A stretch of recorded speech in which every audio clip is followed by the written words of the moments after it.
یو داسې نمونه‌یي اکسکیویټور چې حرکتونه یې یوې ریښتینې ماشیندرۍ ته ورته دي. هغه زده کوونکی چې په کور کې د پاتې کېدو له وخته ګټه پورته کوي. د تڼۍ ولسوالۍ د زده کوونکي یو داسې پلاستیکي اکسکیویټور جوړ کړی چې ټول اړوند حرکتونه د پلاستیکي پیچکاریو او پایپونو پر مټ سرته رسوي. دا خپره مو جوړه کړې دو، د پلاستیک د پیچکارۍ څخه مې استفاده کړې دو، د تارونو څخه داسې نره د سیرون پیپونو څخه مې استفاده کړې دو چې وسایل مو ته موجود شي چې داسې نره ډېر سامان جوړ کړم.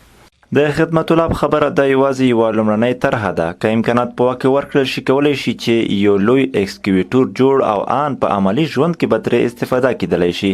د خبره ټول زده کوونکي باید د ښوونځیو د رخصتېدو له وخته د زده کړو او تجربو په برخه کې لوړه ګټه پورته او د بهر تګ پر ځای هم ځان هم نور خوندي وساتي. زده کوونکي څخه مې دا هیله ده چې دوی د کرانتین کې د خپلې خونې کې دي زده کړه وکړي، څنګه مو خپله زده کړې ته وخت ورکړی دی، دې ته ما وخت ورکړی و، د کرانتین کې مې جوړه کړه. مې دوی څخه هیله ده چې خپله زده کړې ته ادامه ورکړي. بلخوا د یوې داسې مالي کمیټې غوښتنه هم کیږي چې نوښتګر زده کوونکي له خنډ پرته اړوند کارونه سرته ورسوي.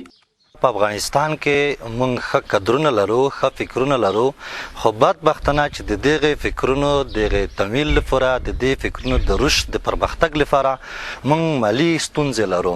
کاشکې دولت یوه داسې کمیټه د دې لپاره ایجاد کړي چې د دغې مالي ستونزې ټولې حل شي او هغه څوک چې په دې برخه کې ابتکارات لري، نوښتونه لري، هغه خلکو ته رشد ورکړی شي.